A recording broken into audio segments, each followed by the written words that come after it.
Do you know why I like this episode? Tell me. Because in a lot of our previous episodes, we talk about techniques and style and writing. And in this one, and I think we've done it before, but it doesn't feel like we've done it for a little while. We talk about the art, kind of the theory of art in the film. You mean like in the story, the storytelling? Yes. Yeah. I know we have talked about it, but it has been a while. Yeah. It has been a while. I mean, stuff has been solid. And that's why we do it, because, I love examining art, Well, yeah. And I love examining art theory and stuff like that. And of course, I like just watching movies. Well, that it does. This is one, it's been a while. Like I said, everything we've watched has been solid. Good storytelling, that.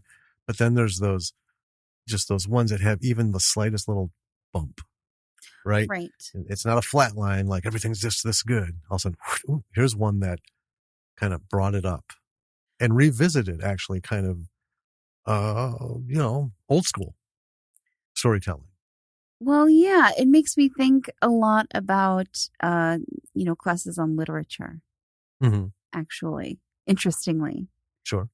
Literature then turned to film and the way we consume entertainment and all that stuff. But it makes me think about kind of classic modes of telling stories and techniques that you can use to tell stories above and beyond the it's a 3-act structure, you do this and this and this. There's your periodic table of storytelling.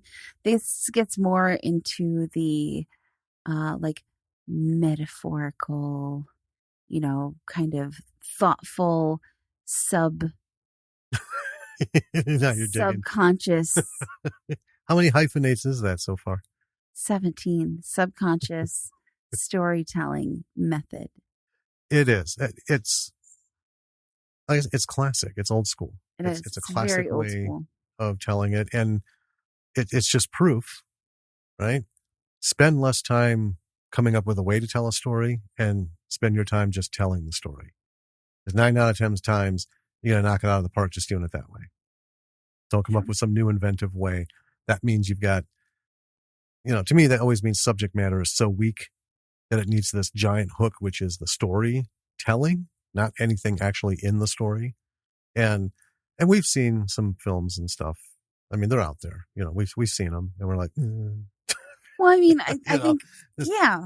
That's an interesting way to tell the story, but other than that interesting way, everything else about it sucked. It was boring. The characters, nobody cared about him and stuff.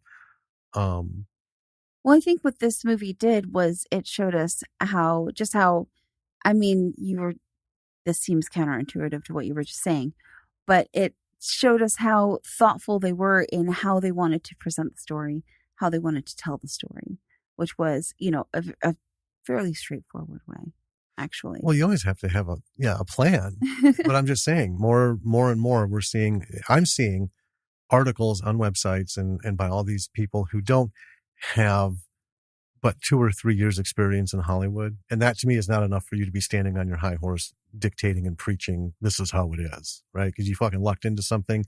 And as we know, most of these people, their names will never be seen again. I mean, we've talked to people who are like, and then we're like, where the fuck did they go? Simple storytelling. And I don't mean the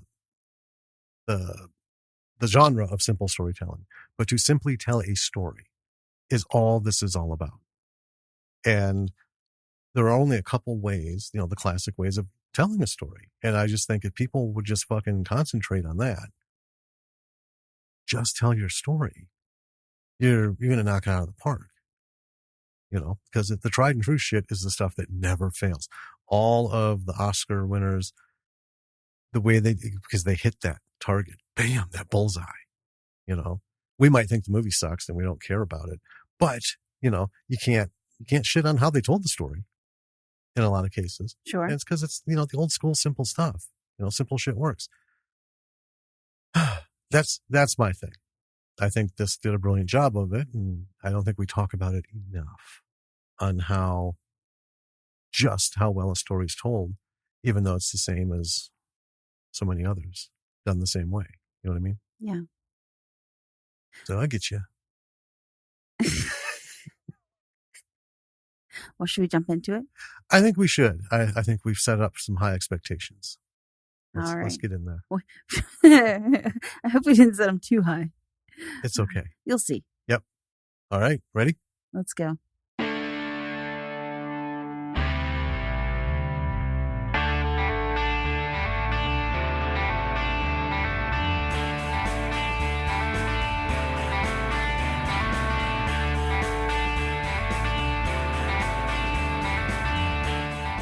Hey, B-Siders. Welcome to another episode of Bravo for the B-Side. This is Jim. And this is Danny. And we have a movie that has generated a lot of questions with us, or had at the beginning. Mm-hmm. I did a lot of digging to suss out the truth. Well, not just about the movie content. Right. But also this movie's place chronologically in the history of film. Yes. Because, again, we had some questions. Yes. Quite a few. It is one of at least a dozen films on the matter. I mean... Well, I don't know if there have been all that many, but there have been a lot of, like, if you count many, like, documentaries and kind of stories about stuff. No, I'm talking film, because I saw references going back to, like, the 50s. Okay. And stuff, based on this. Maybe not as... There have been lots of plays based on it. Right. Yeah. But they've done a lot of films that aren't as linear with the story as this, but based on it and then moved, this is an English thing. Well, now it's, off in Nantucket and, things like that. Okay. So it's like any other in the public domain thing, people take it and make something completely different, but keep the core element of the story in place. But recently, though, this is one of a couple of releases on this. Yeah, so there were meaty thing. There were two films that came out based on this event, right? And they came out within a couple years of one another. One was, they're both indie films. Mm-hmm. But one obviously had a bigger budget and some big stars, and it's the one that you've heard of. This one is the one that you didn't hear of that came out 3 years before the other one. Yeah. So, it's going to be interesting.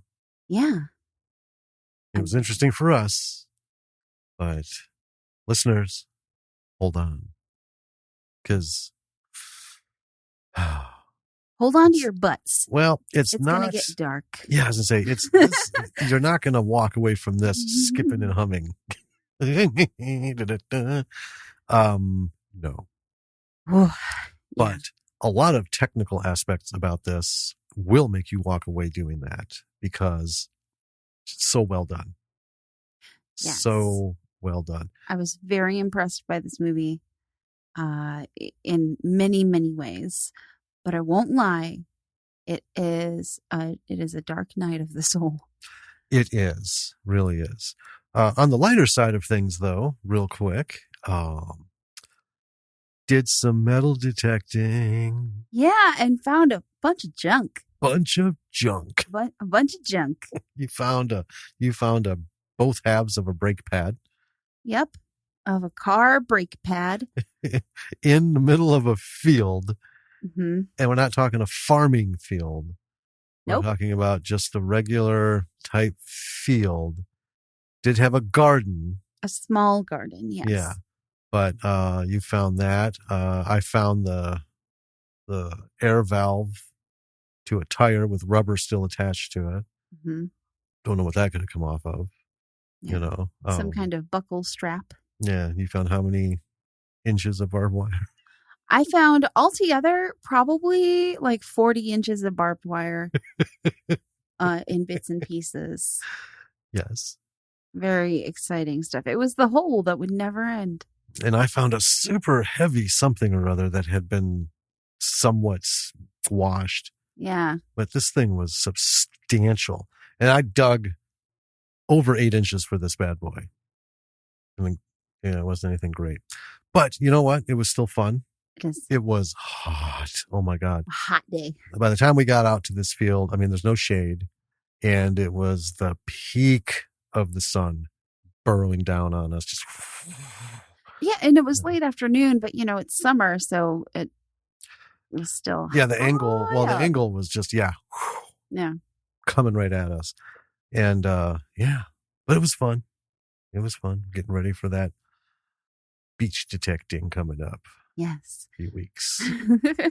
I also found an equipment spring of some kind. A nice lengthy one that was still springy despite being horrendously rusted. Yes. Mm-hmm. And I found a Surge can. What's Surge. left part of it? Oh yeah. Never even knew what Surge was. It was big in the 90s. A souped up Mountain Dew. There we go. That's what Surge is. Okay. Well, Wow. Wow. All right. Also. One other thing. Yes. The kid received a second vaccine. The second vaccine. This weekend.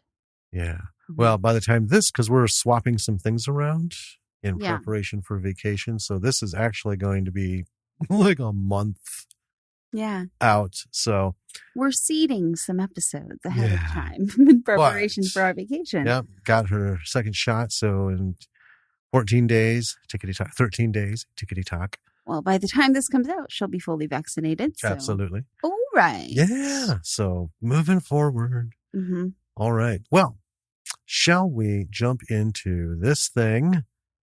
You can tell us what it is, what it's about, and then let's get real with it. Okay. Let me prepare. You're actually doing this. This isn't even a soundboard. You're going to go 3? Really? Next time you look at me and say this is bad radio, you know what? I'm going to pull that and put it on my soundboard. This movie is called The Lighthouse. So yes, The Lighthouse, which you will have probably heard of as the Rob Pattinson, William Dafoe movie of 2019. That is not this movie. That movie came out in 2019. This one came out in 2016. It was a UK production. What on earth are you doing? I'm having trouble. Hold on. All right. While you're figuring that out, I'm going to tell everyone about this movie. It was directed by Chris Crowe. My chords were all messed up. It's an indie film, but it was a BBC. It was a British. Well, yeah, and there was like a dozen.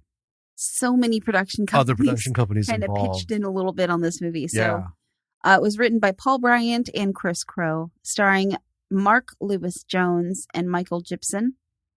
Not rated. Couldn't find a budget. The plot is... If I may, it was rated TVMA. Oh, okay. Because remember, you said this was... No, never mind. That was a different one. That was a different one. I thought this that one was straight Locals. To. Yeah. So I don't know why this one didn't get... Oh, you know why? It's not an American film. Yeah. So it didn't get a MPAA. Yeah, not over here. Okay, sorry. That's okay.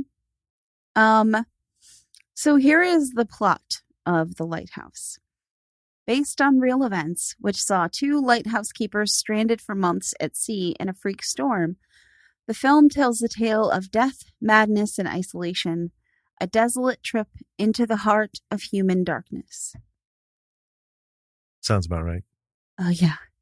Couple of things to note before we jump into this. Sure. This movie came out in 2016 in the UK. It came out in 2018 in the US. So just a year before the other the Lighthouse film. Right. Which I'll refer to as the 2019 Lighthouse film. Right. And since they both came out at very similar times in the US, and this one didn't get as much publicity as the other one, when you go on and look at the Lighthouse, this one is like 6 spots under the 2019 version. And there were a lot of people who came after the 2019 version saying that it just ripped this one off, et cetera, et cetera. That is not necessarily true. Right. It's one of those things where they coincidentally happened to come out around the same time. I read that the 2019 was in production already when this one came out. Additionally, both of these movies are based on a real life event that happened in 1806, I want to say. 1801. 1801. Thank you. Oh, yep, you're right. In 1801. So it is a real life story. Both movies just happen to be based on the real life story. This one that we will be talking about actually covers more in a narrative way the events that occurred. Mm-hmm. Whereas the 2019 one really kind of explored this event more as a metaphor for something. I haven't seen it, but from what I've read, it's a little less grounded in reality and a little more like artsy, exploring the human psyche kind of thing. Well, the notable difference between the two, this one's in color. The 2019 yes, this one is in color. Is That's in black true. and white, and probably for that effect. I mean, we'll watch it. I mean, we'll get to it. Yeah. I don't have high hopes because I don't like it when they take real story, especially like stories of tragedy of real people, and then turn it into some fucking metaphor. So already I'm not sold on it, even if it had Denzel Washington in it. Yeah. I don't know. But so, yeah, the 2019 one is done more as an art film, whereas this one was done more as a like dramatic history. Right. And it works. Holy shit. Oh my gosh. I was just gutted watching this. I had we'll talk about it. The way this is laid out, and I mean, some of it's specific to me, but there was like a roller coaster, not like highs and lows, but like this was a left turn and a right turn and a swoosh, and it was all good, but it took me through so many different angles of feeling. Yeah. And thought process while this evolved and was going on. It's damn good. Just damn good. Yeah. I mean, before we even go into it, I would recommend it's on Amazon Prime Video right now. Mm-hmm. Go check it out because it's exceptional. Yeah. This is one, even if it had no lessons, watch it. Right. But every movie has a lesson and this has a lot. But it's also extremely entertaining, and it's just really, I think the number one lesson we're going to talk about is just storytelling. Yeah. Just the art of it. Not, simple story, not just the art of getting it out there. I mean, it's very character driven. Yes. This film. Yeah. Let's get into it. Let's and then do we it. can talk about all the things. All right. I have so many things. Okay. We open with a maritime prayer on the screen, and then to someone lighting a candle. Then a bunch of men screaming and 2 men fighting. And we've cut to a bare knuckle fight somewhere, probably just outside of a pub. So the screaming men are all shouting, yeah, get him, it's like a betting brawl. Yeah. Then we cut to a young man kneeling in a church. And then we cut back to the fight. And then at the church, the younger man is praying out loud. And we see shots of a boat rowing over the water. And then we cut back to the fight a few times, and it just kind of goes back and forth. So it's not really a montage. It's just a really interestingly edited thing to bring us in. And then we land at the fight. Some men have pulled out belaying pins and are beating some other men as it is common for this kind of thing. Right. And then, of course, they lead one of the fighters out. we cut to the boat, the rowboat. The man who was escorted out of the fight is in the boat along with the young man from the church. They're being taken out to a lighthouse on a small offshore island. The men they're replacing have some pretty grim words about the place. Yeah. Saying she, meaning the lighthouse, doesn't want anyone there or the rocks. Right. Right.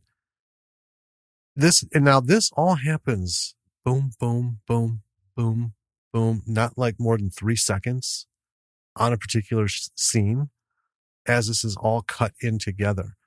And it flows nicely. It does. But yeah, before you know it, here we are. These guys are leaving and they drop this bomb. Right? Yeah. So the lighthouse you can see in the background is a wooden structure. And I got to say, it's not looking sturdy enough for my tastes. Can you for the listeners, describe what this lighthouse, like, okay, so how it's put together? Because it's wild. So the lighthouse is all wood, right? And what it is, imagine the old-fashioned, I don't even know what you would call it. Think of like the old-fashioned ranger towers. Okay. Right, like a little box on stilts. Yeah, so you got the legs coming up, 4 legs coming up. 3/4 of the way up is this box built into it, right? That's the living quarters. Right, and it's empty. It's all resting on these 4 just plain legs coming down. 4 posts basically coming down. So then you go up.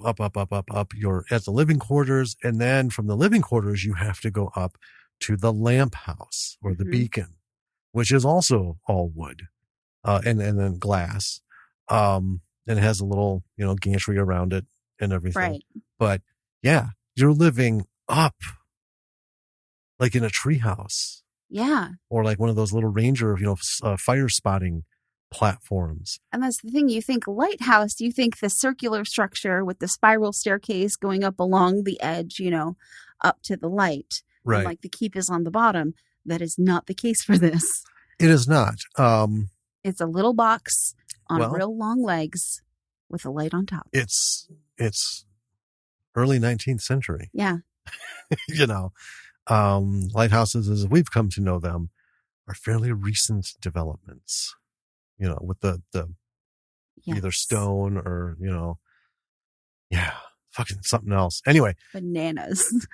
Looking at that and I thought, Jesus Christ. And this island that they're on is literally rocks.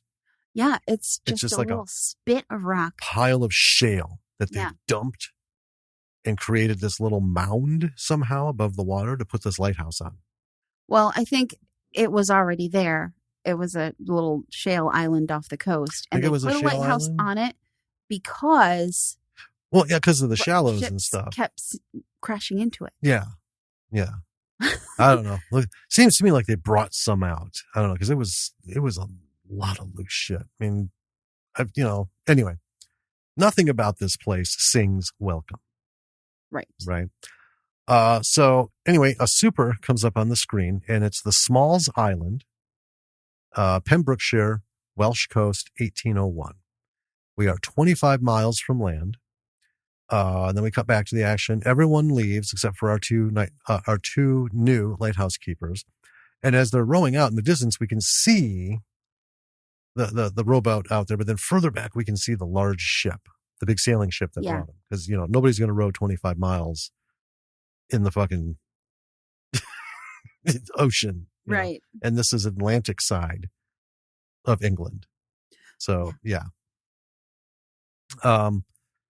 The older man, the one from the fight, is giving a disinterested look over everything inside.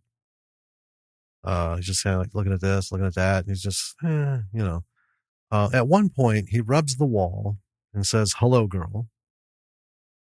So clearly he's got a little of that superstition thing going. It gave me the sense that he's been here before. He's familiar with this place. I didn't get that. I just figured this is what he does. Oh, in my notes I wrote, so clearly he's been here before. Oh, I don't think no, because as they go on, because he has no clue how this fucking place reacts or works, right? Yeah, he does. Weather-wise and stuff? Yeah. Does he? He's been out here a bunch of times. I didn't get that. Okay, well, we disagree on that. Okay. And then he lights himself a pipe. The young man with the beard comes in. He takes a seat and pulls out a small Bible and starts to read. And the older man just stares at him, really disapprovingly. Yeah. Then we see someone greasing up gears of the rotating mechanism of the light. And then we see them both up top. Later, they're back inside. Young guy's reading, older fellow sitting. Then it's night, and we have a POV from the sea, which shows the lighthouse lamp in the distance, and a foreboding mist is on the water. Now, this was several shots, right? That, we land on, we watch. Took longer than it did for me to describe it. Yeah, we're really just kind of establishing the atmosphere. Which is they don't talk to each other. They don't like each other. All done in silence, right? Yeah. These two are not friends. Right. So from the outside, we cut back into the inside, and they're eating in silence again. And at this point, I'm like, man, this is what's going to be like. I have to say, this is how lighthouse keepers were. I could see how people would go batshit crazy, if all they do is stare at one another the entire time they're there. Right? Because we've all seen lighthouses on different kinds of islands. You can go for little nature walks. You can go do this and that. There is fuck all out here. You're out in the middle of nowhere. Right. You're on a rock. Yep. On a rock. In no a box plants, on a rock. Nothing. Okay. So the next day, the young guy is out on the rocks looking out over the ocean. And I mean, there is nothing but ocean. 25 miles is a long way away from anything when you're at sea. And because people these days, 25 miles, right? Nothing. I drove 136 miles one way to work once. It's not a big deal. You don't think of it, but in the ocean, 25 miles, shit, you might as well be 1,000. Yeah. From somewhere on land. So the old man is going over the food inventory and making notes in the log about the weather. And then he gives us his initials, TG. And he signs himself as the principal lighthouse keeper. Yeah. And he seems to have a lot of pride in that. Yeah. He's voicing over his thing. Yeah. He's very diligent, meticulous. It's very, above board, just like you would expect. Very neat. So TG seems unsettled by the murmured prayers and devout nature of his companion. Because the younger fellow, he keeps praying. He's very diligent about this. And then we see the younger fellow dreaming that he's in a fog and he's looking for something. And we don't really even have this, of him waking up, really. There's a brief bit, but all these are just, it's really interesting the way this is filmed. It's all just these little bits, right? And then we learn that on the 7th day that they're there, the weather begins to turn. And we know this because TG makes note of it in his log. And then I started calling the younger guy Church, just because I didn't have a name for him. He has foraged some eggs, so I guess there's a bird laid some eggs on the island. And it's a little treat for them. And this is kind of like the first time that they really talk to each other. Right. And so Church says that he knows TG doesn't want him there. But they have a job to do. And then we see Church fishing. And TG comes down and calls him Thomas. So I'm like, oh, good. Names. And TG makes mention that they shouldn't be caught out of the lighthouse, right? For some reason, they shouldn't be caught on shore. But Thomas says, well, I can't fish from up there. They're supplementing their supplies. which are pretty meager. I mean, they're not brought here with a lot. Right. And then I'm like, well, they're both named Tom or Thomas, because Thomas calls TG Tom. Yeah. So I just said, well, this will be confusing. TG, I guess, is going to stay his name. That's exactly what I did. Oh, good. His name is Thomas. Tom and Thomas. Right. This is going to be super simple. Yeah. And then they are back up in the lighthouse, and they have their first moment of like real companionship where they play a game of chess together. And they have their bickering, but it's like friendly bickering. Right. During the chess match. On the 12th day, the weather and winds are increasing. We get more kind of day-to-day stuff. They're playing chess. They're caring for the lighthouse. They're fishing, but it's not going very well. Right. And they have a little discussion about what people might be doing back home. Because Thomas seems to be missing. He's already like done with this. Yeah, homesick. Yeah. Yeah. So he asks, why do we do this? And TG right away is like, my grandfather did it. My father did it. It's in my blood. He likes the peace. He likes the no sound. Mm-hmm. He likes the isolation. Thomas does not. And TG kind of ends this conversation by saying, well, we have work to do. So at dinner, Thomas then apologizes to TG for questioning his reasons for light keeping. So it seems like they're kind of making efforts, right? They both are like, well, we're stuck here for a while. We might as well try to get along. And TG goes into a thing, and I wrote, he is fucking serious about light keeping. Got it. He's for real. And then Thomas talks about, I didn't quite catch what he said, but it was like something bishop. And I was like, I don't know what that is. I thought maybe he was talking about seeing a bishop. And TG just cuts him off right away. TG does not want to get into whatever it is that Thomas has started to talk about. Right? And we find out what it is later. And then TG stomps away to light the torch. Thomas that night has the fog dream again. And then he's making his prayers. As soon as he wakes up from this fog dream, he makes his prayers, which seems like a list of names that he keeps. It's just these names that he like repeats over and over again. And we don't know what these names mean. And then he wakes up to a bell tolling and looks at the window, and we see that there's like a heavy fog that's rolled in. And TG is ringing the bell. So they plan out to take 2-hour shifts and sound the bell every 5 minutes. This is because in the fog, ships can't see the light. Right. So they ring this very loud bell. And they know apparently going into this that this is going to go on for a few days. Yes. I'd go fucking crazy with a bell ringing every 5 minutes for days. But this is what they had to do. Yeah.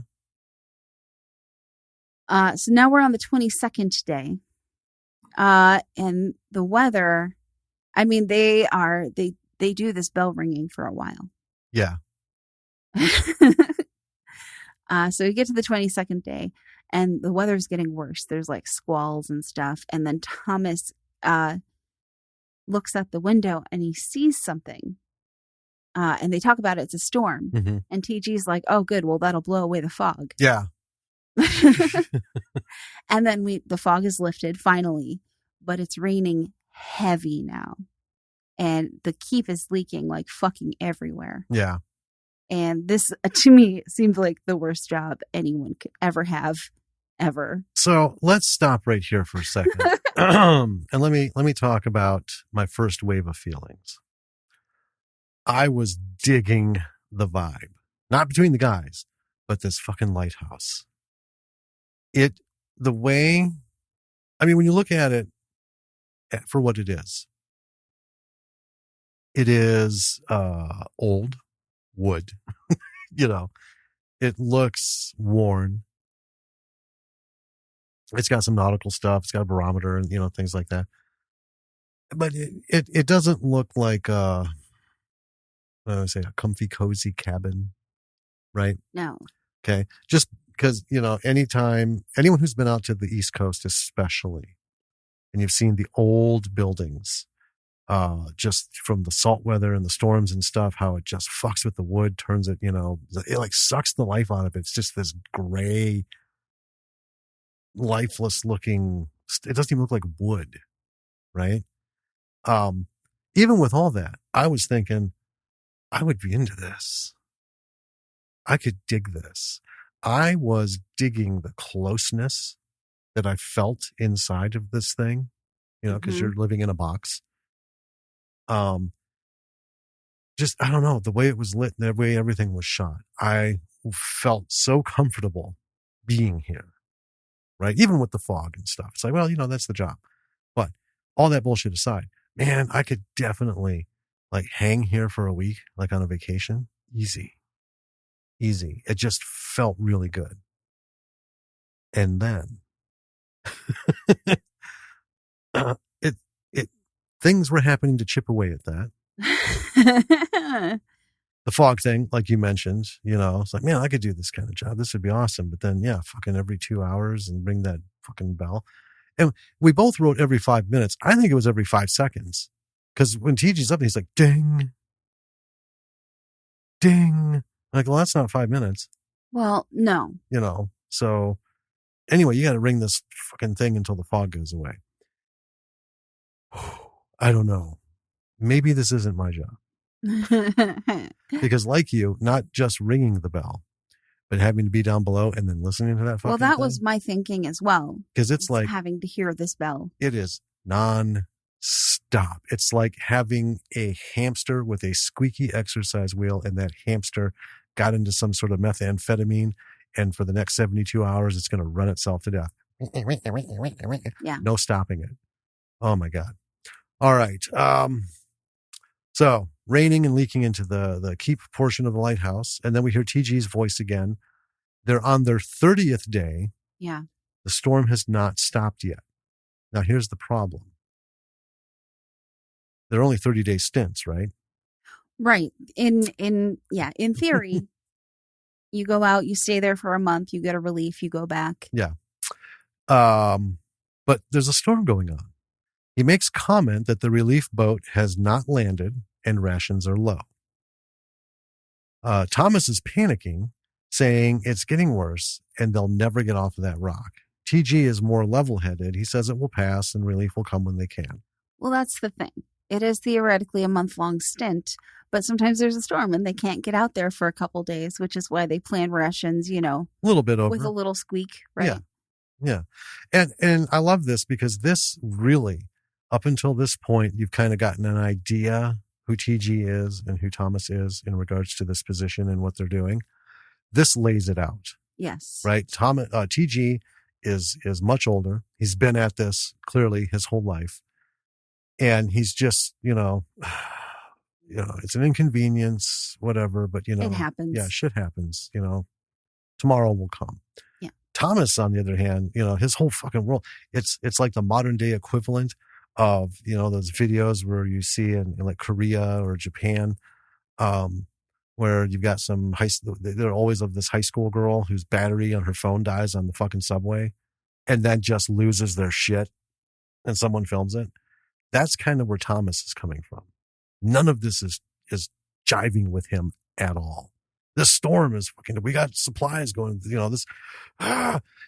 He seems like the fears that he had going into this, because he was not about this from the start. Right. This seems like it's confirmed his fears.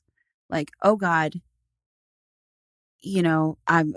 I came out here and I knew this was going to happen, Kind of. I think it was that. Plus, I just think he went into this with that whole mentality of, if you're not 100% on board with something, everything's a bitch. Yeah. Right. You get the sense that he wasn't even really supposed to be here. It just seems like his presence here was a little odd. And then his lack of enthusiasm, if you will, seem to really stick out. But here is where it just became apparent. TG is like, just whatever, man. This is how fucking life goes, And Thomas, he's not a young fellow. He's not like 20. Right, but he's younger than TG. But he's younger than TG, right. TG's probably late 40s, early 50s. Right. Right, or maybe even late 50s. Possibly. Into the early 60s. But Thomas is not. Yeah, he's like 30s. I'd put him 28 to 32. Yeah. Right. But yeah, he's not meant for this. He's not meant for this. So anyway, we see Thomas praying again, and there's a loud crashing sound from outside. And they go out and go up to the beacon, and the light has broken. Inside, Thomas says they need to repair it. TG says it's too dangerous. They have to wait until first light. And then we have some shots of them working in the storm to fix the light. Right? Yeah. Well, one of the panes had broken. The light itself didn't break. Well, the outer panes. Well, that is sort of the light, because it's all fire at this point. Yeah. Yeah. So yeah, the reflectors, because without that, the light doesn't get concentrated and focused. Plus, it blew the light out.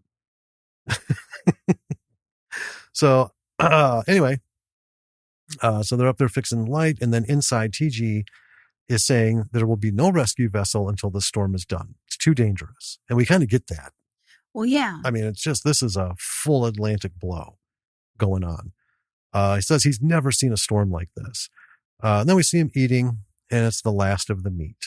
Yeah. On this meal. Storm is still raging outside. Thomas pulls out his little Bible.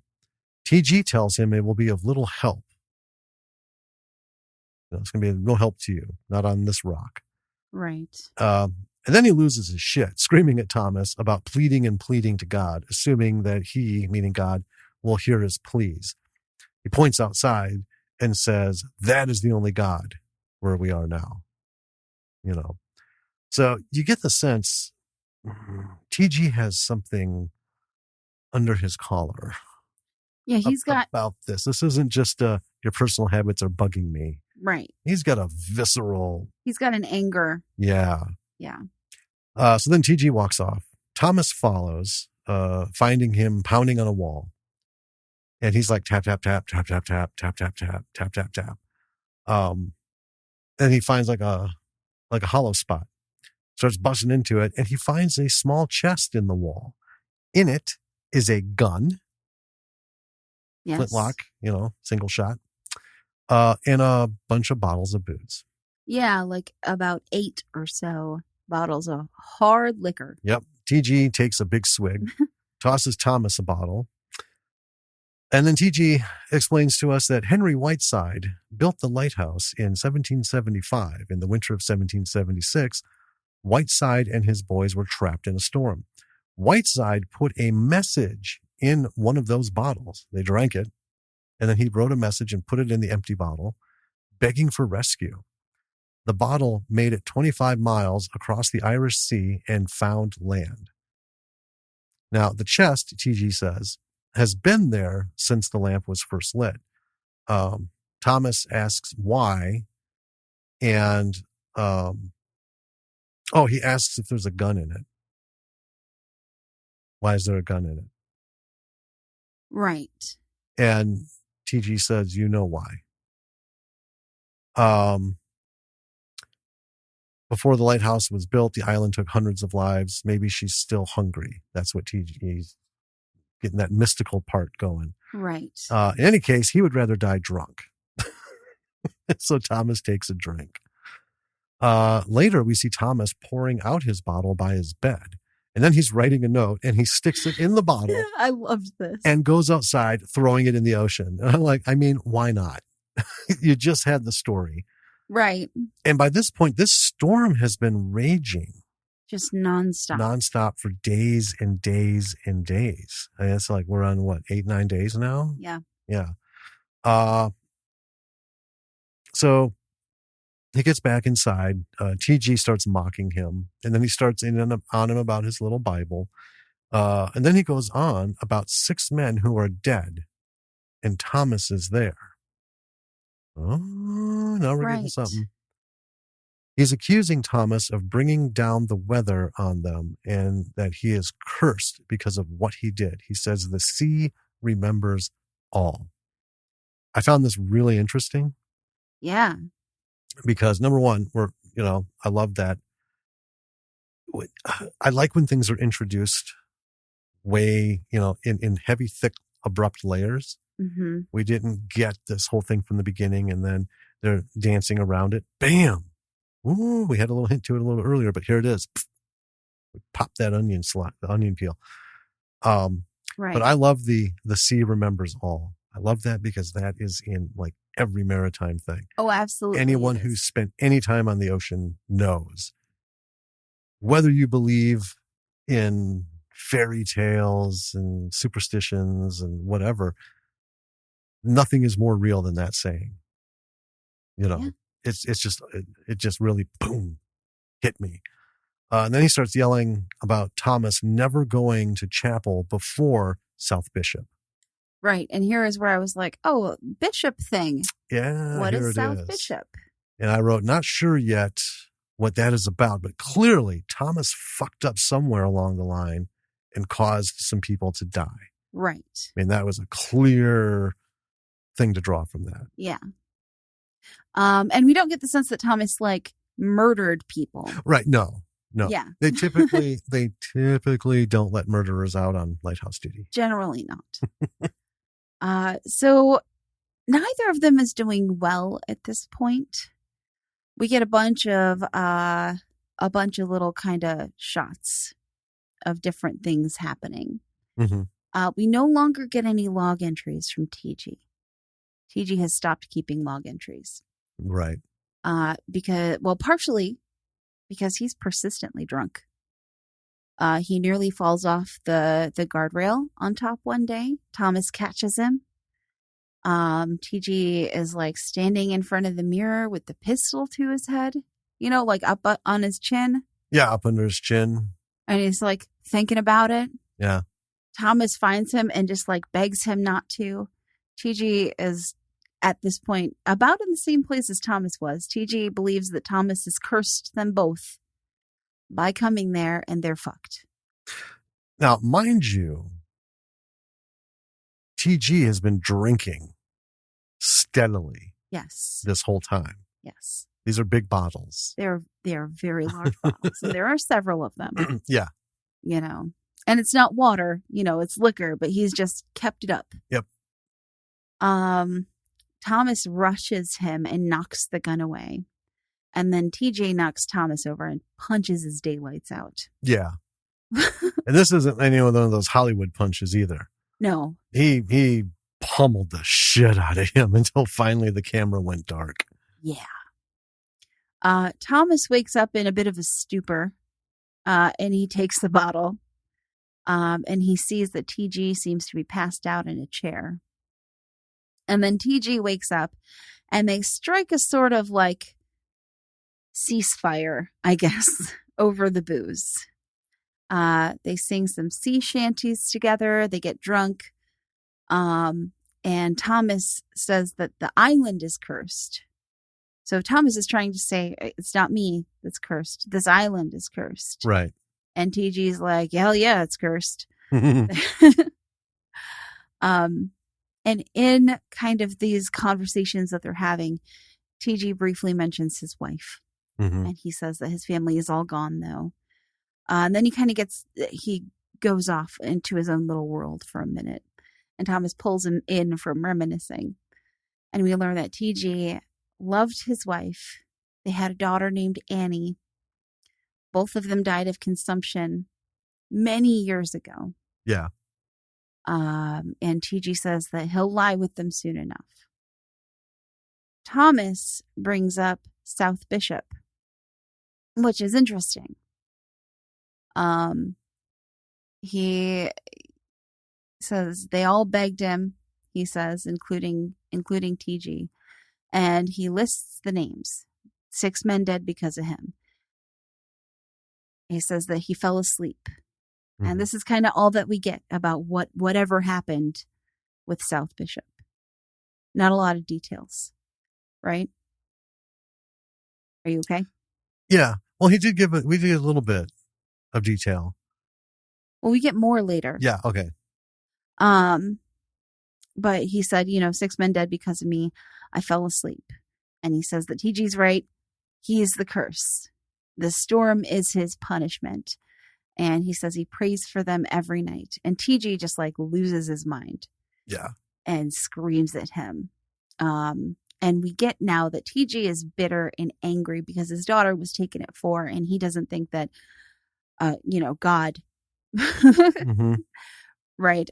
He doesn't think that a good deity would have taken his 4-year-old daughter from him. Right. He is very bitter about that. He says prayer won't bring them back. Right. I just want to say this was, I think, one of the most compelling bits of dialogue on this subject that I've heard in a very, very long time. It was because all of these scenes go on quite a bit longer than we're talking about. Well, yeah, clearly. But the way TG says it and what he says is, especially for someone like me with an ecclesiastic background, this was brilliantly written. Whoever wrote this bit of dialogue should be absolutely commended, because you really you sided with him 100%. When you listen to him and what he says, it's just you can't just off the cuff dismiss that. Right. Right. He is coming from a place of bedrock. But I thought it was one of the most beautiful bits between the two of them. It was. It's a little bit of a confessional for both of them, I mm-hmm. think. And then at night, later, Thomas sees that the light isn't on. And so he kind of drunkenly rolls out of bed. He wakes TG to help him light it. And then they get up there, and TG, instead of helping Thomas relight the beacon, TG is screaming at the clouds. Yeah, he's just fucking letting loose at the storm. And he's not being helpful. He slips off the platform, nooses himself mm-hmm. in some of the rope that's up there, and falls. And Thomas pulls him back up, but TG is dead. Yeah, it takes a little while. Yeah. He's working at it, but, it's not easy. Mm-hmm. But, yeah. But TG essentially accidentally hung himself. Yes. So, yeah, Thomas pulls him up, tries to revive him. And this is in a storm on this very precarious little, Yeah, with a good portion of the railing gone because TG right. knocked it over. Yeah, he broke it. So, yeah, he tries to revive him. It doesn't work. He pulls the body inside and then goes back up and lights the beacon. And as he's lighting the beacon, you get the light finally, and he sees that his hands are just covered in blood. Mm-hmm. And he has a moment as he realizes that. So he goes back downstairs and he's setting the body right, crossing the arms over the chest. He finds a lock of hair in TG's pocket. He puts it back in the pocket and covers the body with the sheet. And he says, 7 now. Yeah. Woof. And now Thomas is narrating. And he's telling us about South Bishop. And it was his 4th time keeping, his first island. A fog came in. It was there for 7 days. They ran the bell day and night. On the 6th day, his partner got sick. So Thomas stood on the platform and rang the bell for 15 hours. Mm-hmm. He doesn't remember sleeping. But when he woke up, 6 men were dead. Now this. And he's telling this to the body of Tom, of TG. I guess I called him Tom here. Yeah. Because I think I just got really taken in by this moment. Right. It was something. So he's telling this to the body of TG, which he's propped in a chair and covered with a sheet. Right. Well, it was on the ground first. Right. But at some point he realized, well, this is no good. So he propped him up in a chair to make it a little more lifelike, kind of. So from this point, he continues to talk to TG in several different shots. And you can see he's starting to lose his mind a little. Not sure how long has passed, but at one point, Thomas wakes up and he's got that like something's wrong look on his face. And he looks at Tom, he's like, oh, you stink. I do want to mention where you say not sure how long has passed. I think that's really interesting. In the beginning of this movie, we get these very concrete 7 days in, 12 days in, 22 days in, right. 30 days in. And then after this event, after we don't get log entries anymore. Right. So we don't get a really clear idea of how long this has been going on. Right. And then after this event with TG, we no longer have any idea how time is working. Right.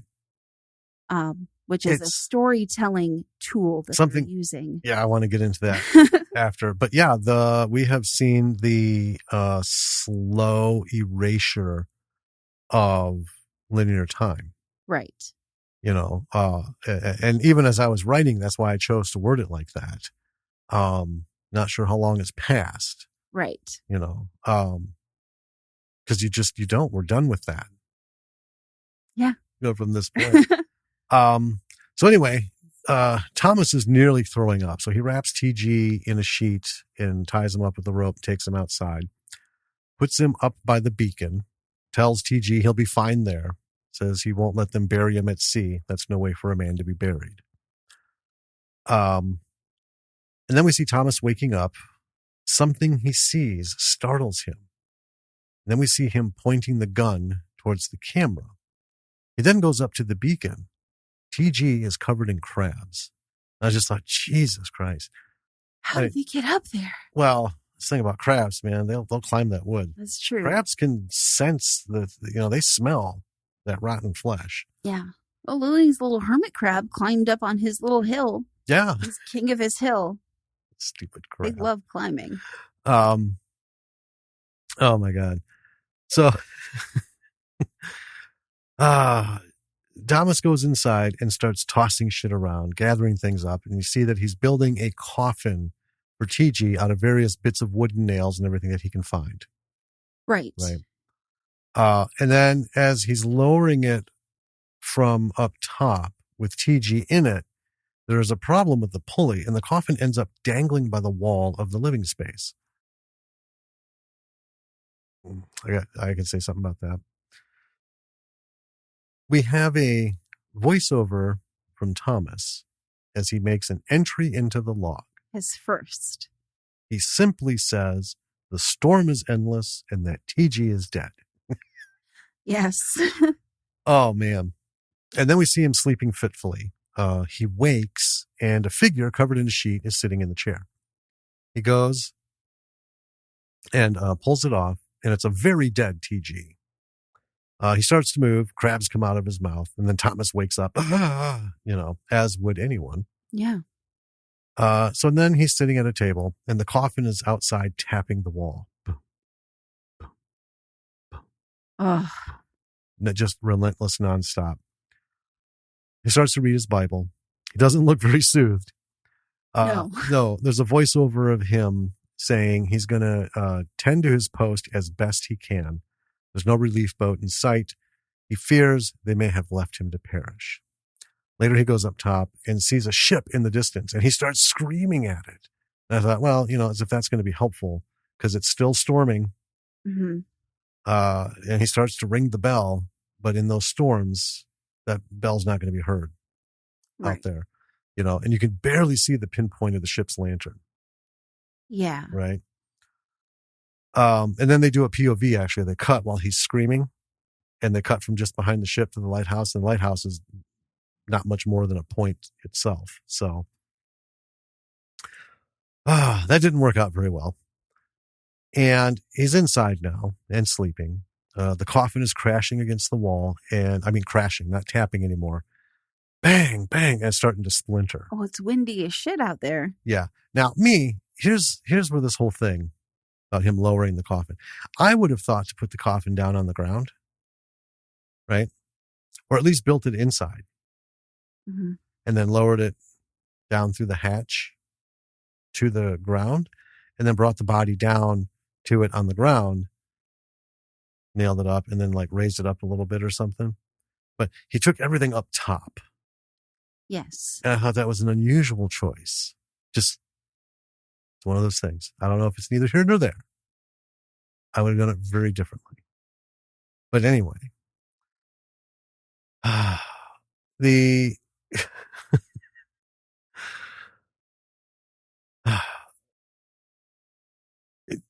this is just where it gets weirdly creepy. It gets real bad here. Well, it is. Yeah. If you didn't think it was bad already.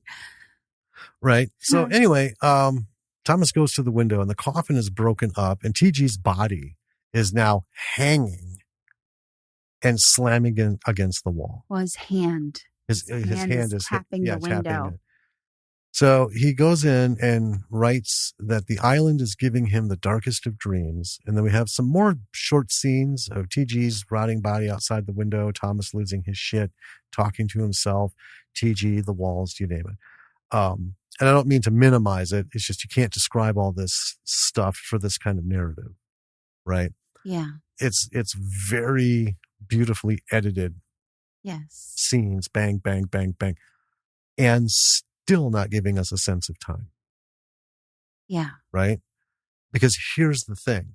If any of you have been in or experienced a true Atlantic storm, and I'm not talking about because, you were on a beach, but if you were more than 10 miles out and have ever seen a long storm, you don't know day or night. It gets so dark. You sometimes can't tell the passing, right? It's like being up north of the Arctic Circle past the light zone. It's just dark, dark, dark, dark. Which I think they didn't really mention it or build it in. I think that had a lot to do with him losing his shit. Because we talked about in the beginning, it was pretty regimented, right? We had the logs, we had the routines and stuff. And I know people who do move far up north, right? And experience that, sunless days. And people lose their fucking minds in today's world. We're not talking about living in a cabin in the middle of nowhere. We're talking about somebody who has everything that they need, but the fucking sun doesn't come up. The same thing with Antarctica, when it's just like nothing but night. People start coming unhinged. And then you add to that, in this kind of era, no way to tell the time. You don't know where you are with things. You stop flipping the little hourglass. Well, I think also with the traumatic event, and at this point, Thomas has gone through at least 2 that we know of. Well, and a dead body banging outside your window. I mean, I'm considering that part of this collective traumatic event. Yes. And if you've gone through a traumatic event, when you're in it, time doesn't work the way that it does. No, normally. And it doesn't matter if it's a minute, an hour, a day. It just seems endless. Right. When you're in it. Well, let's let you take us out, and then we'll come back to this because there's a lot of things to say about it. But let's get Thomas out of here. Okay. So, without going into every detail of this isolation, this sadness, madness, fever dream that is his reality at this point in time, I will say that this film captures whatever this could be called with perfect, unsettling clarity. I can't imagine how awful this would be to go through. I can't even begin to process.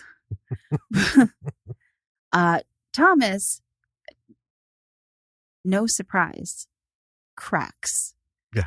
haunted by TG asking him to join them. We see him with a noose around his neck, standing at the top of the lighthouse. Then we see the rope on its own. Thomas didn't take the leap. Instead, he grabs a hammer and he tells the body, still hanging, banging by the window outside, telling the body to leave him alone. We see him, well, we don't see him doing it, but we see that the window has been boarded over and Thomas is still going more crazed. Mm-hmm. We get a dream of fog again. TG asking him when he can go home. Thomas tells him he can't go home because he fell. TG is lost. He can't find his family wherever it is that he is. He starts naming the others, the 6 others, and we see the lighthouse through the fog. And then TG ends the list with, now you. And we see an alternate moment with Thomas taking that leap in the noose. And we're left wondering, did he? And just a lot more goes on. It's just really tragic. It's really fucked up. And by the time storm clears and they're able to send rescue, Thomas is gone completely insane. Yeah. The men who come in and get him see what it is that he's done to the keep in the time that he's been there alone with a body hanging outside the window. They bring him down. They take TG's body as well. And then we get Super at the end of this sad, sad tale that Thomas Howell never recovered from his ordeal on the Smalls Lighthouse. This incident, this real life incident that happened, changed the policies of lighthouse rosters to a minimum of 3 men instead of 2, until lighthouses were automated in 1980. And there it is. So let's go back a bit to what we were talking about, all of how fucked up you can get with all this. Okay. So you have a guy who's already has PTSD. We can see that because we find out through all this evolution. The fact that he fell asleep, and he wasn't a fuck off. He wasn't like, this isn't one of those, for 15 hours. Yeah. He took his job seriously. He doesn't remember falling asleep. Fatigue will do that. You can't last forever. Right. And knowing that and seeing the beginning of this with his prayers, which seemed odd, like it seemed weirdly kind of compulsive. And we know now that's what it was. Right. Right. It was him trying to find something to hold on to. Well, and trying to make amends. Right. Because, like TG said, prayer doesn't bring them back.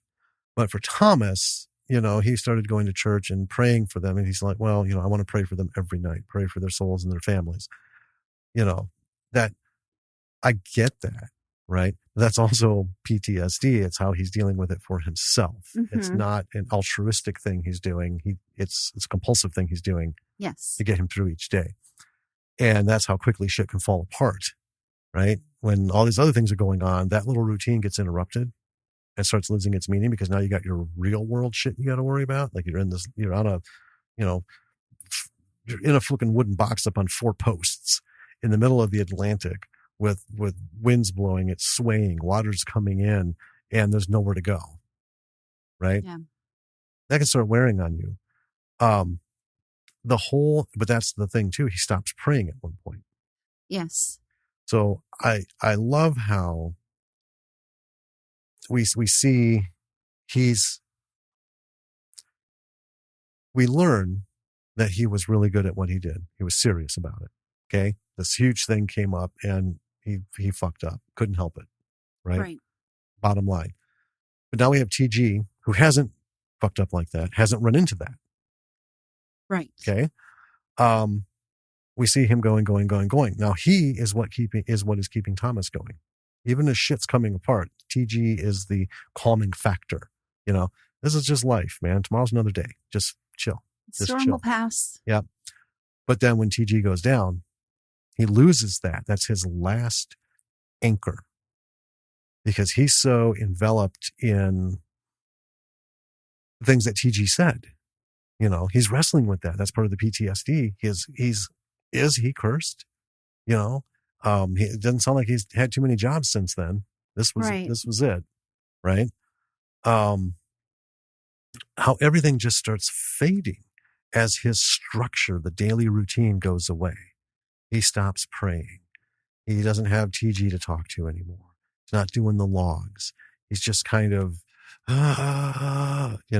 there's no one to talk to help him get it out of his system or to calm him down. Right? And then all these demons from the past get over on him. And this is, you can't make this shit up. We don't know exactly, we'll never know exactly what happened. Right. And obviously no one was there recording it. And they do have the logs, and that this incident was documented pretty thoroughly. Right. But we don't know what went on day to day. Well, right. That's what I'm saying. There. And we don't really know what Thomas's deal was. Right. That we'll never know. But we get a sense of it. We can put it all together, right? Make an assumption. I think a pretty good one, this poor guy. Just, and there's a couple spots where he's just holding on, right? He's just like grabbed a bigger handful of fucking reality, just holding on to that shit forever. He's like, yeah, built a coffin. Fuck, we got this taken care of. Bang, bang, bang. Fuck. And one thing after another. He can't seem to catch a break. No, he can't. It's like, hey, this looks like a psych. Sorry, dude. Yeah. I was just shitting you. Here's something else to make you more miserable. All of that, in and of itself, in conveying the story, would, I think, be impactful just hearing it. I love how it was unfolded in this movie. I think this was really beautifully done. Yeah. Like I said, layers. I don't think layers all start at the beginning. And that seems to be kind of the thing. We've even heard people talk about it, where you got to start it like right here. That's lazy and uncreative. And if my audience is that feeble-minded and, 30-second attention, that's not my audience. And that's, it's also not how you learn about things in life, right? No. And anything worth talking about is worth getting into, not teasing and right away start, because life isn't fucking foreshadowing. Right. Right. It's a story element that we put in to add a little drama because, something's got to come. It's different, and when we're telling a story about life, we could foreshadow a little bit. Right. But I like I said, I like to be just cruising along, have a mention of something like you wrote something. I wrote something even completely different, like bishop. You're like, is he seeing a bishop? Well, yeah, because I thought because he was very religious. So I was like something about seeing a bishop. I'm not totally sure what it was. Yeah, I had something else. I think I wrote a couple things, is it this? Is it that? None of which was correct. But, I like that. And then it's just gone away. I like when they bring things up because that's kind of like natural storytelling. You bring something up and then you just fucking leave it. Yeah. And you leave it untouched. And then things just come together and poof, there it is. Right. Right. And you have that connection. You make that, oh yeah. And you don't have to be reminded of it every 2 minutes. I really love it when I've essentially forgotten about a thing. And then it gets brought up and I'm like, oh, hold on. And that wall in my head that's got all the little thumbtacks and yarn starts forming. I love that too. And I think that only happens when they give it to you in a certain way in a story. Because we've watched things and they'll bring something up and we're like, what? Huh? Right. And then, it's going on and then we're like, oh yeah, totally takes away from it. And then you think about it, the way it was presented way in the beginning was just done shoddily. Just a shit job, right? The way this story was put together for this movie, the writers did a fantastic fucking job of laying things out where it moved at the pace of life. Yeah. Right? We didn't feel rushed. And I like that. In the beginning, It was very, like I said, felt comfortable. I was digging the vibe, I love the way this place looks. I could sleep in here, and God damn, I could imagine just sitting there with an old fucking, not even electric, with that old Underwood out there, banging away on something with a stack of paper, just, oh my God. And then it becomes less appealing. Little by little, I found myself surprised. I feel this way now. Like, when did that happen? When did, oh man, this is so cool, go away? Right. Yeah. This story kind of, going in that this isn't going to end well, but the story still manages to sneak up on you.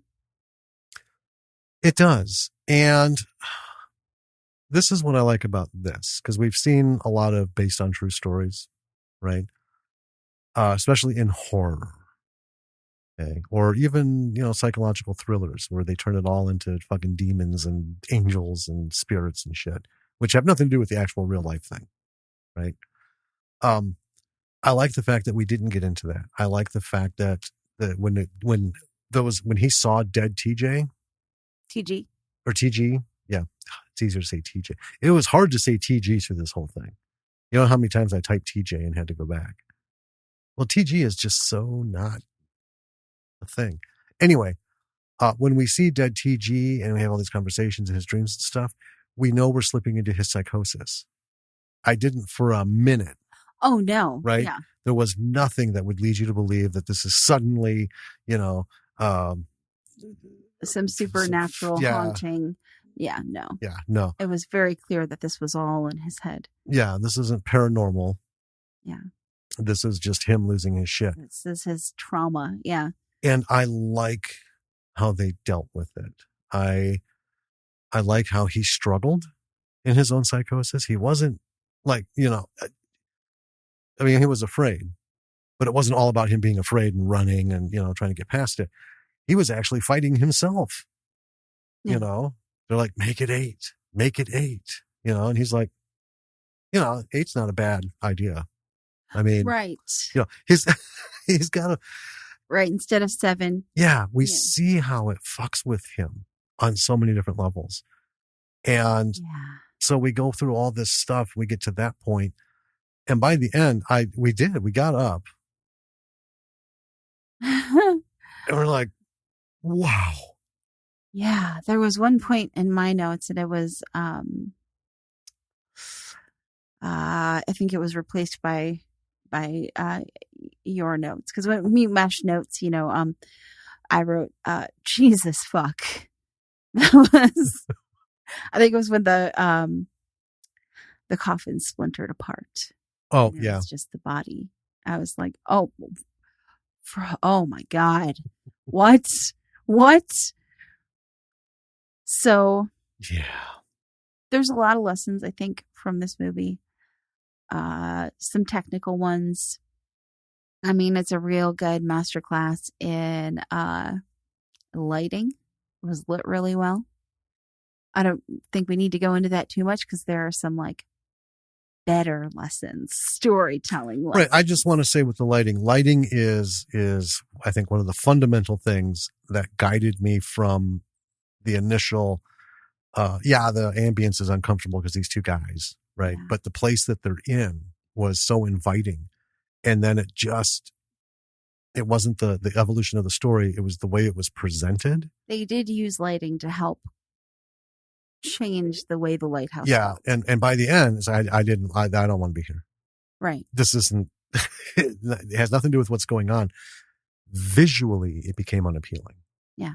So that had everything to do with lighting because the set was the same. And that was, I think, brilliant. So I'll say that about the lighting. The other thing, and I want to talk about it a little more, is so this is a psychological story, right? Mm-hmm. And one of the tools that they use to convey, the depth and messiness of psychosis is to change from that very structured, 7 days in, 12 days in, we get the logs. We hear the basic shit that's happening. You know, we get working TG on the saying, lights. here's our supplies. There's a storm. Yeah. Yada, yada. And then the shots, working on the light, playing chess, eating dinner, boom, over and over and over. Right. Yeah. To where TG no longer cares about that. TG is just concerned about getting drunk and not feeling any of his worries. And we get a little less of what's going on time-wise, what's going on outside, how are their supplies, how long has it been? We get a little less of that. Mm-hmm. And then TG dies, and it just goes. I love the switch and then the switch. So TG is keeping Thomas's shit together. TG starts to fall apart. Thomas is now focused on keeping TG together. Yes. Kind of as like a lifeline. Like, dude, I need you to keep my shit together, so I'm going to help you keep your shit together. Mm-hmm. Right? And then that whole thing is gone. Right. And then Thomas is just without everything. He can't save anyone, and there's no one to save him. Yeah. You know, it is using that kind of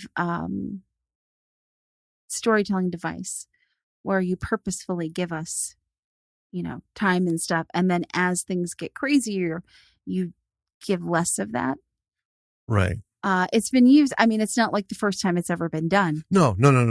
But it's used really well. It's done really well in here.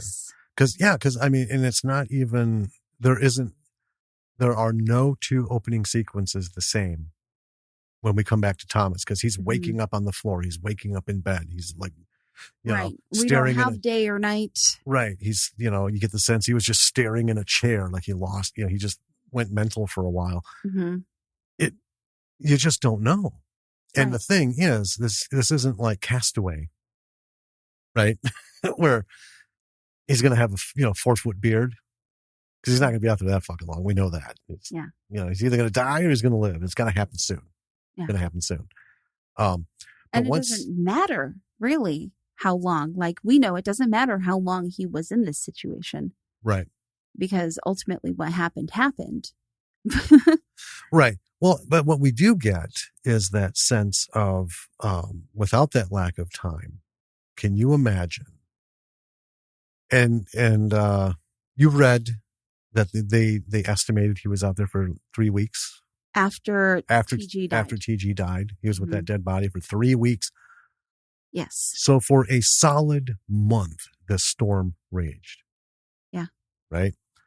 And aside from all of this other stuff, if everything was hunky dory, even if the two of them were in good spirits, what would and TG hadn't died, what would weigh on them is in 1801, these they didn't really fucking care. They're not going to risk anything to go get two dudes off a rock. Right.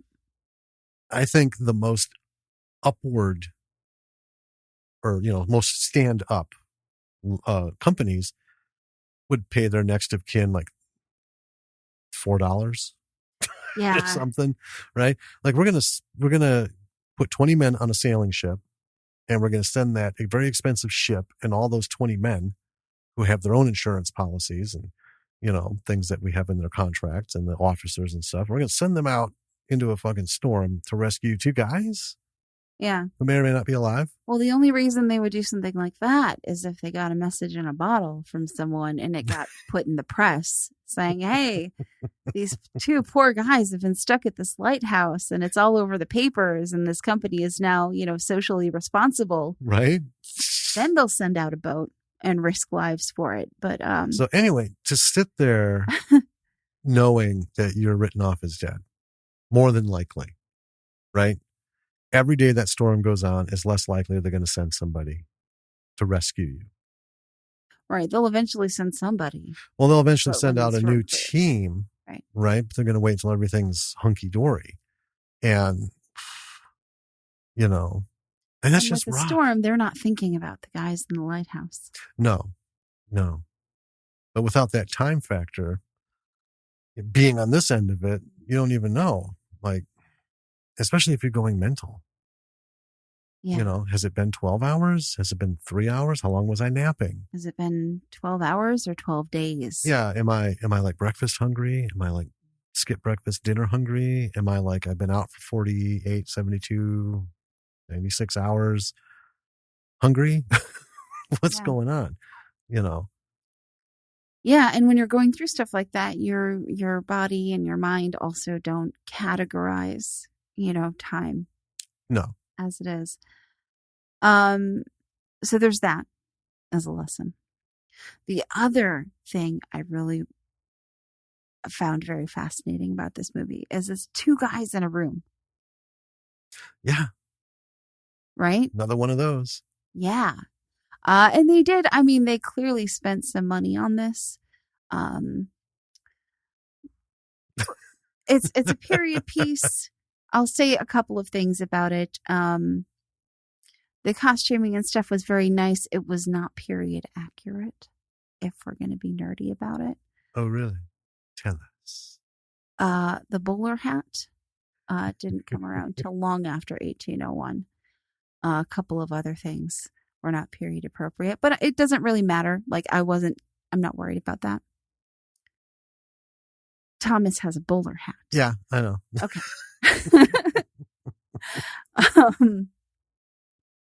That's not important. But they clearly spent money on period appropriate, an attempt at period appropriate clothing and set design. Mm-hmm. And they also had, a lot of set stuff. Like a lot of money was put into the set. Right. But it was an independent film. And so it's just, you can do, if you want to do a movie on the cheap, 2 people in a room is like the cheapest kind of movie that you can do. Right? Yeah. We've talked about that many times. And it can work. A lot of people get really tripped up saying, oh, but I can't cut away to this. How do I make a movie that's just 2 people in a room? Well, you make those people really fucking interesting. That's how you do it. Yeah. Or you make it a story that's really fucking interesting.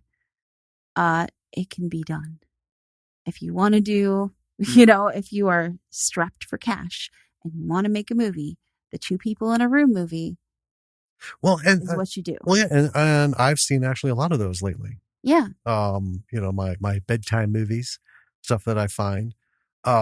Most of the sci-fi stuff that I've landed on to fall asleep to, is just that 2 guys stranded in a stalled ship, stranded in a bunker, stranded on the moon, 2 people, 2 human beings, 2 men, 2 women, man and woman, stuck. And it's not about we're stuck together and we got to get out. They're actually in there. Right. Right.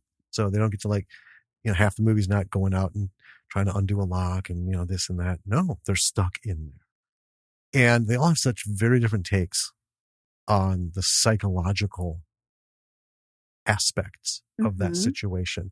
And that's purely the writer's choice, right? Are they going to go balls out fucking nuts? Are they just super professional and they're handling it? It's become more of not a psychological thriller, but more of an insightful, really digging into. We learn more about these characters, and their characters are, euphemisms for different things going on or something. You know what I mean? Yeah. Like a super deep character study and psychological profile to make you think when you walk out. Is it, do they try to kill one another? I've come across a couple of those. They're just like, well, it's not like you're in a giant base. They're literally in a big room and they're trying to kill one another. They don't have weapons and they just spend most of the time looking at each other as they're thinking, what can I fucking kill you with? Well, yeah. It's weird. They don't even have to be trapped in a room necessarily. We wrote a short that's 2 people in a room. Yeah, no, they don't have to be trapped. Right. Yeah. The first Saw movie was 2 guys in a room. See, but here's the thing. They cut away in that one a lot. Well, there was a lot of stuff. Yeah. Here's the thing. So we wrote a short, 2 people in a room. As we made notes to make it into a feature, that no longer became the case. Right. That's true. Right. That was like a key element. That was a conversation that was going to take place, but we had 114 more minutes of stuff we had to put in. So I think when you decide on two people in a room, there has to be something compelling to keep them there. Well, they have to be compelling people, a compelling situation, a compelling room that you've stuck them in, like an interesting room. I would like, because this lighthouse is interesting. It's a character in itself. The lighthouse. It is.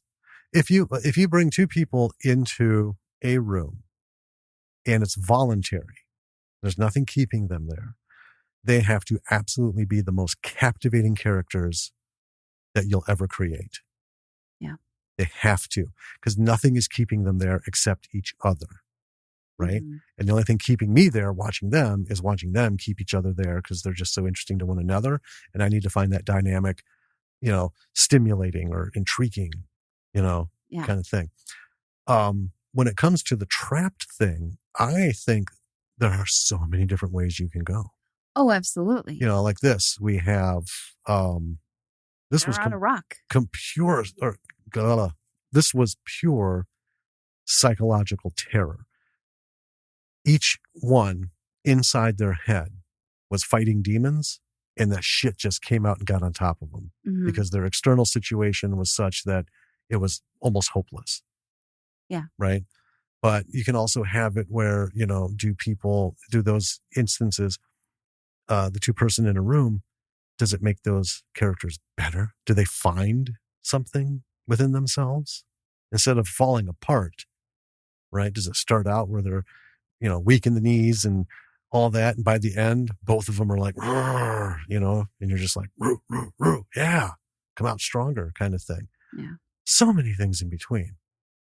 And the best part is you got so many choices and it only costs a few dollars. This is true. Respectively, but yeah, I like the two person in a room thing. Yeah, two guys in a room. I mean, two person in a room is the right way to say it. Yeah. I have one other lesson that I wanted to make sure to get up in here. I know you have some other stuff you want to talk about, probably, unless you've covered it. Okay. Find really interesting actual things that happened and write about them. We have, for a number of reasons. It brings light to historical things. And whenever I see something that's like based on a real story, I'm like, oh shit, what really happened? Let me figure this out. And I go into it's very interesting to me. I don't want to say what it was, but you brought something up the other day. Yes, I know. Yeah, don't mention it. And I actually, we've been busy, yesterday and stuff. It's a very compelling mystery that I discovered as a historical event. I have been putting together in my mind how to work that into my week to start doing a virtual cork board. I'm so glad that you're interested in this. Because it's such a nothing thing in the grand scope of it all. It's a thing that it's one of those things that's intensely compelling to me. Well, but on average though, yeah, it's one of those things that makes most people go, huh, yeah, that is odd. And then move on. Wonder what happened. Yeah. Yeah. This, I think we could make into a full-blown script. I'm so excited that you think that. And that's the thing, folks. History is replete with events. That's all history is. 5 minutes ago. Interesting stuff. Right? 5 minutes ago, while you're listening to this podcast, whatever you were doing has become a permanent part of history. You have to think of it in an exponentially multifaceted, large, screen. People are like, oh, you look in the rear view mirror. The rear view mirror is always going to be bigger than looking forward. Yeah. Right? Because history is a known. History, we know how far back we can go. I think. We know it goes back even further than that, right? We don't know if we're going to make it till tomorrow. So look backwards and find these fucking things. Find something that interests you, because this is how you came upon it. Yeah. You ended up doing something that was of interest to you. and I this listen information to a came lot of to you. educational things. Yeah. Well, and I like watching, documentaries Yeah. and stuff. Unfortunately, most of what I've been watching is very recent and, Yeah. Can't really write a movie about people without their permission.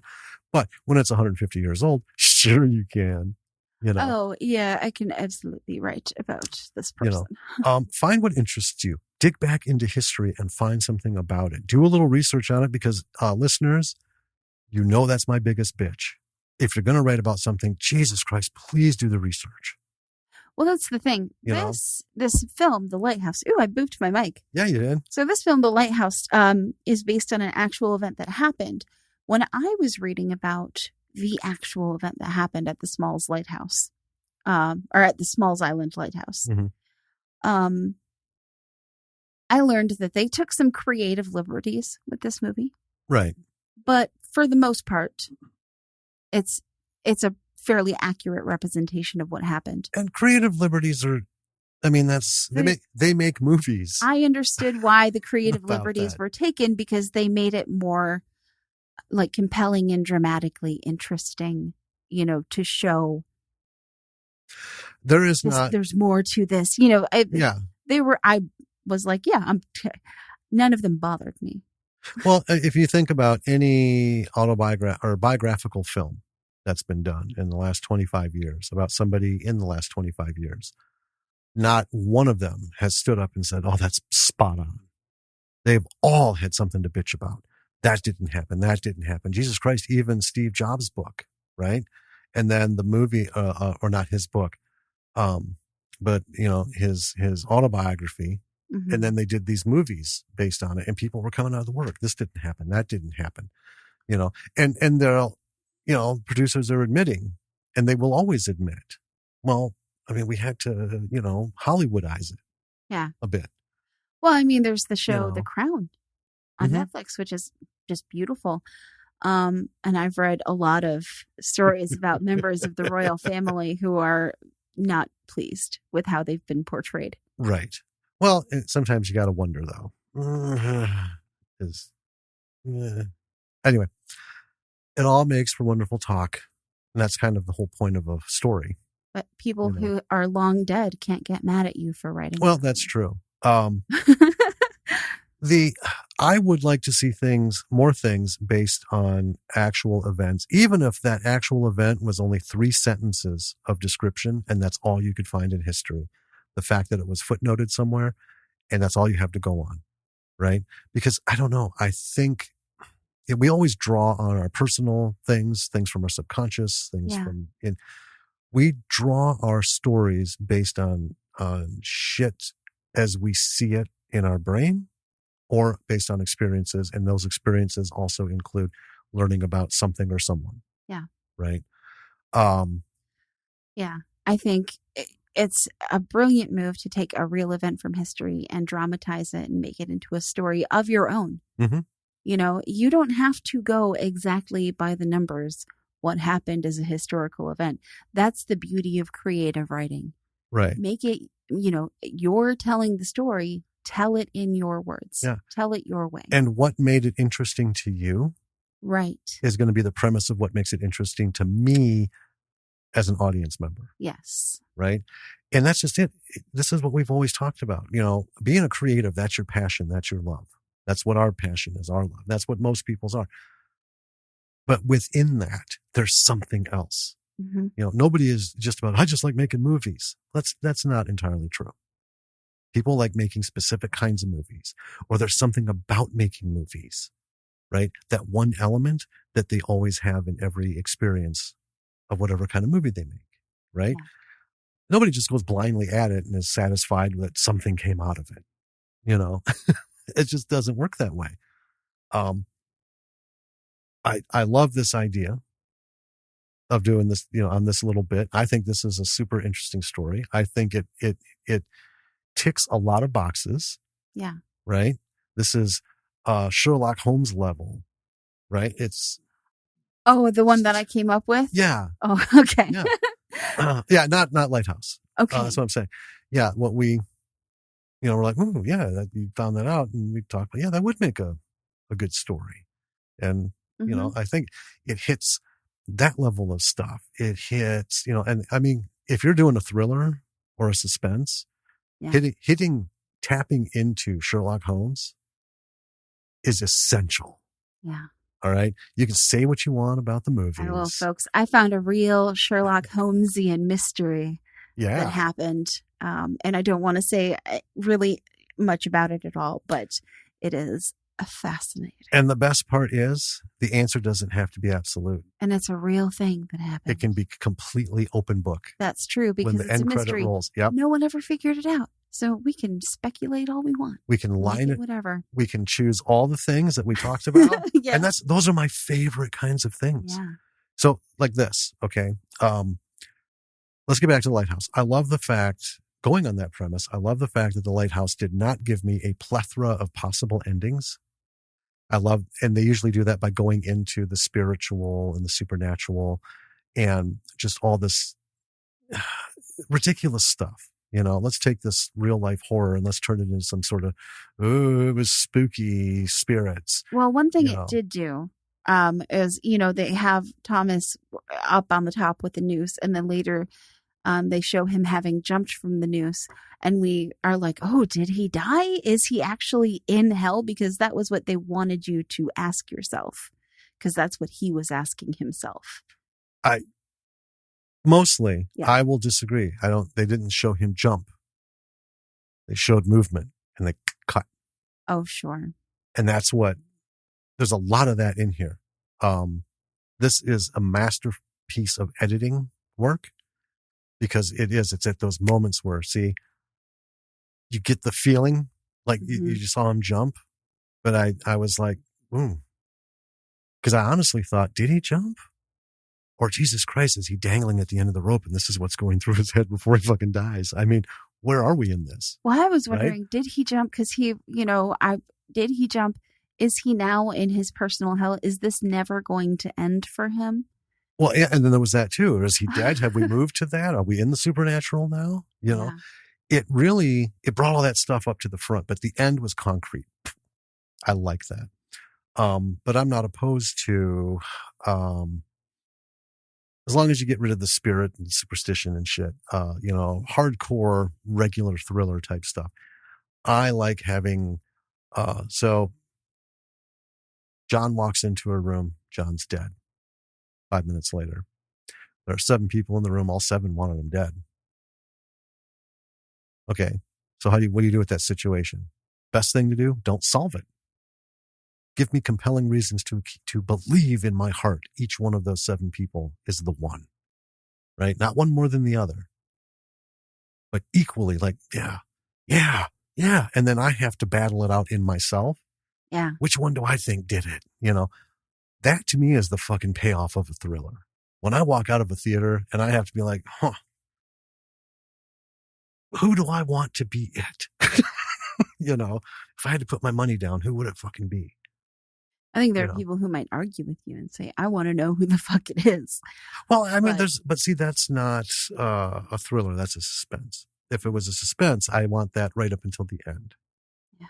Okay. And I don't, and yeah, but to me, a thriller isn't, I think they're best when they're not fully solved. Yeah. Anyway. That really, I mean, you touched on like all the lessons. I know, I'm sorry. I hogged all the lessons. That's fine. Good direction. The acting. Oh, these actors were very good. Outstanding. There just isn't enough good to say about it. And I think that the 2019, I love Willem Dafoe. Oh my gosh. He's in that same bracket with He's my Denzel, favorite kind of crazy. I just adore him. And he is magnificent, but I don't know. Well, we'll see it, and I'll try to be open-minded about it, but I don't even think he's going to compare to this, because this was... Well, I would like to see it. I think it is a shame. I think it is a real shame that the 2019 Lighthouse came out in timing with this one in such an unfortunate way that this one got massively overshadowed by that one. Yeah. because I didn't know that this existed. No. Until we searched on it. We were looking for the other Lighthouse, yeah. and this one came up, and I was like, "What's this? Yeah, is it like the Asylum version? Because Asylum always comes out with a version of any movie that does well." Yeah. But no, it isn't, and it's really fantastic. And it's just a shame that the coincidental timing worked out the way it did for this film. Yeah. So, folks, this is worth a watch. It's worth sharing with people. Yeah. Let others know about it because the acting is brilliant. Everything about this is really, it's tight. It's done well. It's entertaining. And it just, it drew me in. Yeah. I was feeling these things. And like I said, I was surprised when I realized I wasn't feeling the way I was a few minutes ago because of things that happened. And then all of a sudden, bam, whoa, I'm not happy anymore. Just talking about it gave me like this tight feeling in my chest, going into these very dark moments. When Thomas is like 7 men now. Yeah. See, this isn't even Dark Night of the Soul. Dark Night of the Soul is something that's supposed to empower you as you come out the other side. You have to face it and then you come. That's the hero's thing. The hero has to go through the dark night of the soul, has to hit their lowest peak or the lowest, point. And then they have to burst through it and come out transformed and put it behind them. And, this shit can get over on you. This is hard. And you don't come through it. Thomas didn't come through it. He did not. Anyway, it's tight. It's well done. The technical stuff is just brilliant. It's beautiful visually. It doesn't distract. There isn't one thing about this that distracts you from another element.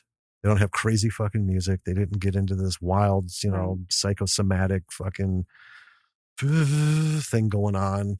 It was all very real and vivid. Mm-hmm. Right? So, lots to learn here, folks. Watch it and you'll see because... Yeah, I highly, highly recommend it. So much of... We've lost a lot of the flavor because like I said, you just can't describe those nothing happening scenes other than they're just doing this, doing that, doing this, doing that real quick. So, with that... Go to our website. www.lordsofmisruleproductions.com. You can find all the stuff there. Our blog, past episodes of this podcast, our merch store, links to our social media pages, links to where you can subscribe on all the different platforms that we are on, which is all the big ones and most of the other. Yeah, just got all kinds of stuff. I'm over out there. You can find us. You can also contact us by email if you have something you want to talk to us about. We've got a couple interviews coming up. Well, by the time this comes out, they'll have been... Oh, we're airing the interviews before this one. Yeah, but, we're recording things out of order because we have that weird... We're going to be on vacation and we have to get those pre-recorded. Well, in that case, I hope you enjoyed the interviews that you will have listened to before this.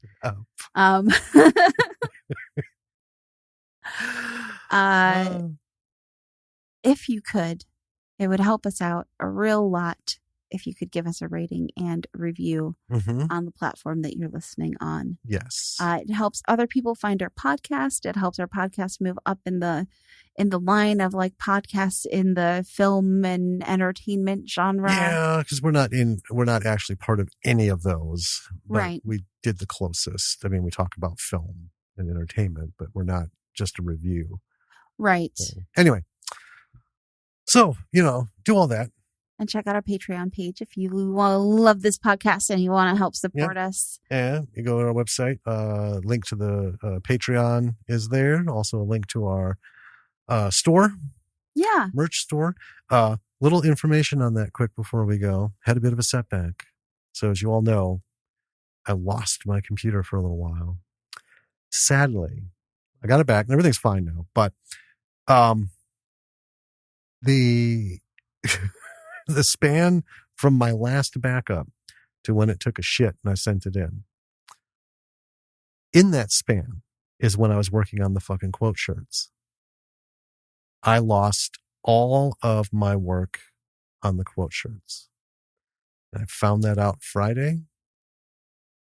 And I was so upset. I'm like, you know what? I'm not going to start doing it. Because I had sat down like, oh, got some more quotes and stuff I'm going to put in and mess with some designs and things. And to find that shit all gone just fucking deflated me. Oh. So I have to start all over. But, it's fine. It's a couple hours worth of work. But yeah, that sort of pissed me off. But what do you do? Overall, though, could be far worse. Maybe you'll have figured it out by the time this episode airs. Oh, I'm sure I'll have something. I don't even know if the store will be up, or the products will be up. But I'll get it all. I get all those templates because you saw how I had the templates. I thought that was genius. Yeah. Bam, bam, layer, bam, layer, bam, layer. Instead of having one for each type of one, whole project. Anyway, so it'll be a little while. By the time you hear this, maybe they'll be up. If not, you'll understand why. But in any case, if you like this podcast and you want to support us, there are 2 ways to do it. It's the Patreon page or grab something from our merch store. Yeah, show everyone you're a B-sider. Out. And we really appreciate your ratings and reviews and your love and support and your listens and everyone who listens to the show and talks to us on social media and writes into us. It's really cool. All the people that we've met. Yeah. I want to say once again, social media folks, I do my best. I just don't have the time to be all fucking day and night on social media. I can't answer every tweet. I only see like 7 or 8 people that we follow on my feed in a given day. It's weird. We're following, 1,300 people. I would expect to see more of things especially if I'm going to take 5 minutes and scroll. I don't know what it is. The whole way Twitter represents shit is fucked up. It's the whole Facebook thing. Can't you just put it in fucking order? Just leave it alone. Leave it alone, goddammit. But they won't. So anyway, just don't have time. I hate to say it, not to minimize it. Just don't have time to get to everybody. But I try as hard as I can. And when I do catch shit, I try to respond. I try to retweet, do all that stuff and engage. If you're serious about engaging us, send an email because I see that shit. And I will be happy to have an email conversation with you back or and forth. Or message us directly on, in some way, shape or form. Yeah. DMs. Yeah. And stuff, if you follow us, I try to follow everybody back. There are some that I won't, podcast promoters. I'm not following them because I don't want their bullshit DMs. I know how to promote my own fucking podcast. Yeah. Or people who are questionable, like whose account is 3 weeks old and they're following 500 people. They've got no followers and they haven't tweeted a single thing. Probably not going to get a follow back from me. At all. Anyway, so do all that. You know where to reach us. You know how to reach us. Do it. We'll get back to you. Yes. Love talking to you folks. Maybe we'll have you on. But as usual, even though by the time this comes out, we'll have had a couple interviews out. We have more stuff in the works. So, keep it up. And most importantly, B-siders, keep creating. Yes. That's the bottom line. Do your thing. Just do your thing. There's more that we're able to do now. The things are opening up. I hope by the time this airs that shit hasn't gone sideways. I do too. Let's see. Do we have wood in here? This is wood. I knocked on it. Yeah, that one is. This is wood underneath the veneer, but yeah, that one's actual wood. Yeah. Okay. So knock on wood. B-siders. Yeah. Until next week. This is Jim. And this is Danny. Keep creating, and we'll talk to you then. Bye.